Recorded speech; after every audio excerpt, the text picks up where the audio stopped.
Let's continue here on Boxtorow with the radio boss and got a special guest on the line. I'm going to tell you, like, I'm a wrestling fan, right? But Friday Night SmackDown, one of the main reasons I watch Friday SmackDown on Friday night is because of my guest known as EST and as a matter of fact, the WWE Royal Rumble champion. She is Bianca Belair joins us here on Box to Row with the radio boss. EST is in the building. What's going on, Bianca? Hey, how are you? Doing good. I'm glad to have you on. You know, I see your star rising, and it's interesting because right before you won the Royal Rumble that Friday, something was different about not necessarily you, but the whole setup. It seemed like you were the star of that show Friday night, so it was no surprise when I found out Sunday that you won it. Your thoughts on winning that Royal Rumble? Man, that was just an amazing night. It was a whirlwind of emotions. I remember being in the ring and actually winning the Royal Rumble and having the feeling of, oh, I'm the last woman standing out of 30 women across 3 different brands, Raw, NXT, and SmackDown, and Legends. I just won this Royal Rumble. And then looking to the left and seeing the WrestleMania sign, and it hit me afterwards that, oh yeah, that means you're going to WrestleMania.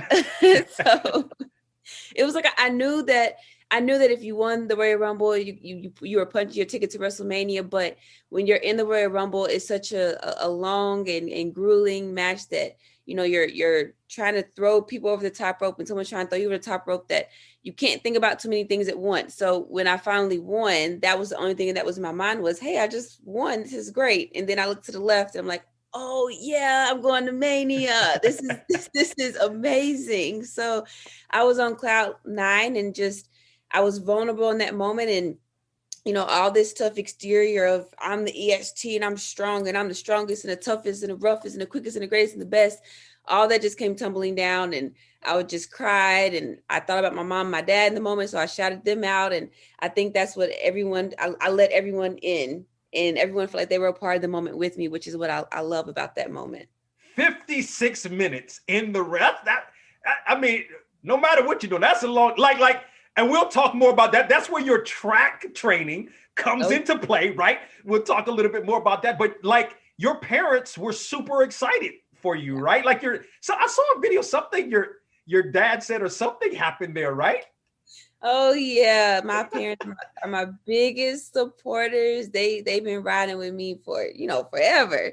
But my dad, he's just the person, like, ever since I ran track, I have track videos where he's recording and I would cross the finish line. All of a sudden the camera would go up in the sky because he would just like fall back and pass out. So it's been a thing. And I used to always tweet about how my dad would like fall over the back of the couch when like the show came on or my interest would come on, and no one believed me. So I was able to get them to record themselves because they come to every single big moment, and they weren't able to for Royal Rumble. So I had them record themselves because I wanted to see them watch it. And I just could not believe it that they caught my daddy falling over the back of the couch because he was so excited about the Royal Rumble. And he stood up on the table. My mom was like yelling, point to the sign, girl, point to the sign. So they get really hyped and really like into it. And I love them for that. That, of course, the voice of Bianca Belair. EST is in the building. She joins us here on Box to Row with the radio boss. As a matter of fact, you can see her Fridays on SmackDown on Fox. And 1 week from today, she will be, of course, at WrestleMania taking on Sasha Banks. So we very much look forward to that as well. To talk about that, and, because this is the thing, like, I've been watching wrestling a long time, and there have been Black wrestlers, but not a lot of Black female wrestlers. So, I mean, it's Sasha Banks. You guys are tight. There's others, obviously. But what does that mean to you to be one of the stars right now as a Black woman in WWE? It's an amazing feeling. The best word I could say is I just feel blessed, like super blessed. Not even just lucky. I just feel blessed to know that I'm going into WrestleMania to face Sasha Banks, who is the boss, the blueprint, the standard. She is all of those things, and I'm able to, being in WWE, your dream is to make it to WrestleMania, to be in WrestleMania. And the fact that I'm going there, I'm going to be on the grandest stage of them all with Sasha Banks at Tampa Bay on April 10th. Um, it's amazing. And knowing that, WrestleMania is already it's the biggest event of the year. How can you possibly make WrestleMania even bigger? It's just like, well, creating history at WrestleMania. And that's what Sasha Banks and I are going to do. We're going there to WrestleMania. We're going to create history. We're going to be the first two Black females to have a title match at WrestleMania, which is amazing. And I always say representation is it's not a request, it's a requirement. And we're going there to try to become, I'm going there to try to become SmackDown Women's Champion, but it's more than just creating a moment and becoming a champion. Just by us standing in the ring, we are representation for women, representation for Black women. And so that's an amazing feeling to be able to be that person and be on that platform and the grandest stage of them all, and be able to create history. It's an honor. And I just can't wait to be in that moment and finally be in front of fans. We're getting fans back for the very first time in over a year. We'll have 25,000 fans each night. And we're following all safety protocols. We're doing pods and social distancing, masks are required. We're doing PSAs telling people, everyone wants to get back to normal. So like roll up your sleeves, do your part, get vaccinated.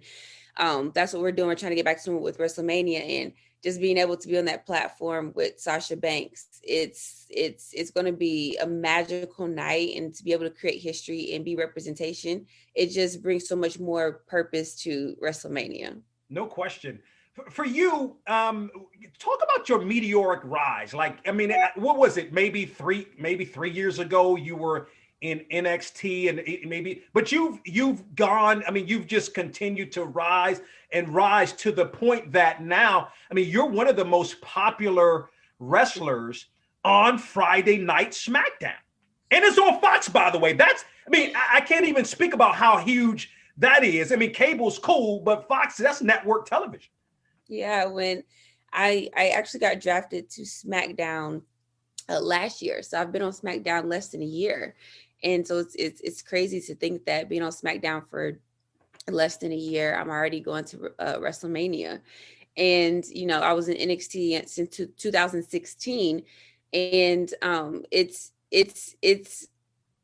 crazy sometimes, like seeing myself on a WrestleMania poster, because I think about like the greats like Undertaker and Shawn Michaels and The Rock and Steve Austin. Like, I remember seeing them on these WrestleMania posters, and now that I'm on the WrestleMania poster, I'm like, is this the same WrestleMania? Like, this is the same thing. I'm on this level with them. So it's been a wild and fun and crazy ride ever since I came into WWE since 2016. I have a very unique journey. I didn't watch wrestling growing up, or I didn't dream of being a WWE wrestler when I was 10.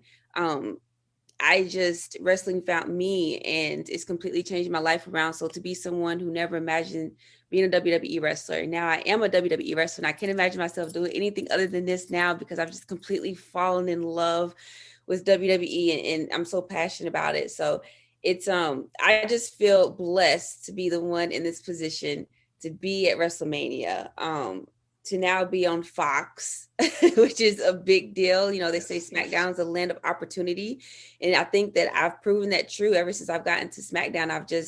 I've been going up, up, up, all the way to WrestleMania now.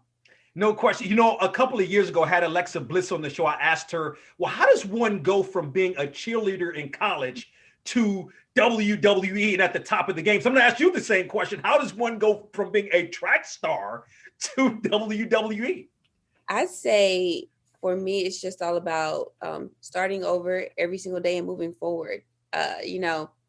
I ran track in college. I did CrossFit. I did gymnastics, tumbling, soccer, almost every sport in the book. And I'm not any of those things right now, but those things led me to where I am now, track and CrossFit, and Mark Henry discovered me doing CrossFit.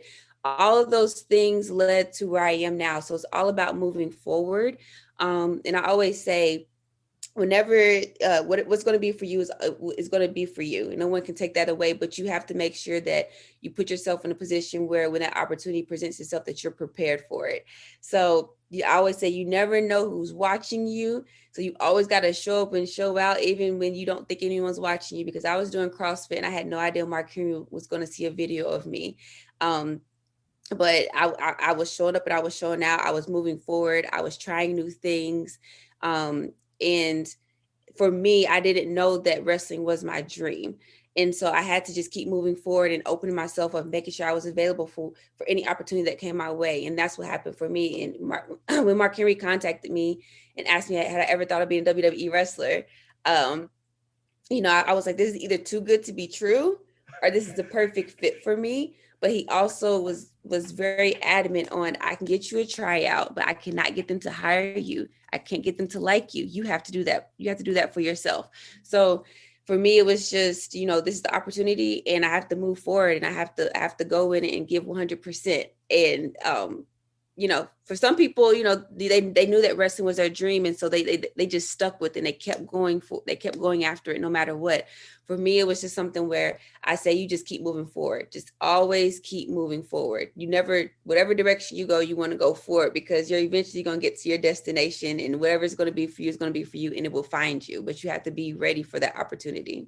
Yep. No question about it. The one and only, the EST joins us here on the program. So, I mean, you were a pretty good track star though, right? Like I believe All-American in the SEC, right? Oh yeah. University of Tennessee.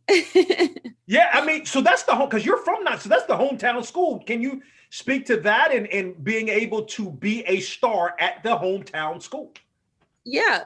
So I ran track in high school and I got a full scholarship. I actually started out at the University of South Carolina for my freshman year. Then I transferred to Texas A&M University. And then I finished up at the University of Tennessee, which is my hometown. I was born and raised in Knoxville, Tennessee. So I went back home and it was cool because my mom also graduated from the University of Tennessee. So being back home and, I was kind of a hometown, I don't know what word to call it, but when I was in high school, like I was very popular because I was very good in sports and I was the number one recruit out of high school going into college. So to be able to come back home and finish up and be very successful at the University of Tennessee in my hometown with a community that's been behind me ever since I was a little girl. I was surrounded by love with my community and they pushed me and motivated me.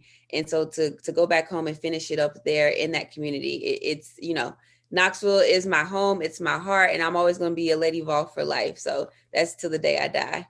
Yeah. Couple of more thoughts. What are we going to see from you and Sasha Banks next week, at WrestleMania? And you're right. Like WrestleMania is huge. I can remember going back to back in the day and all that. But what do we need to expect from the both of you? Well, all I can say is things are heating up between Sasha and I. I think, there's no friendship on the line. All that there is on the line is a title that I want from Sasha and a title that Sasha doesn't want me to have. And so it's just two alpha females that are going in there to compete, to prove, Sasha calls herself the best. I call myself the BEST, the best. And it's going to be two women in there, going for the same goal, competing, fighting, and really trying to prove who is actually the best. And, she calls me the rookie. So I know she's going to be in there trying to not let this rookie take that title from her. So it's going to be a magical 2 nights and it's going to be amazing. And for all the fans that are going to be there, the 25,000 fans are going to be there. And also for everyone watching that's going to be watching on Peacock, because WrestleMania is going to be streaming live on Peacock for the first time ever. But it's going to be a magical night. It's not just going to be about the match. Is like WrestleMania is about the gear, the entrance, the show. So we're just going out there to put on the show and create history. Absolutely. The one and only Bianca Belair, EST, joins us here on Boxtorow with the Radio Boss. Again, you can check her out each Friday on SmackDown on Fox. And also next week, WrestleMania 37 is absolutely huge. Bianca, appreciate the time. Continued success in all you do. Thank you so much for having me.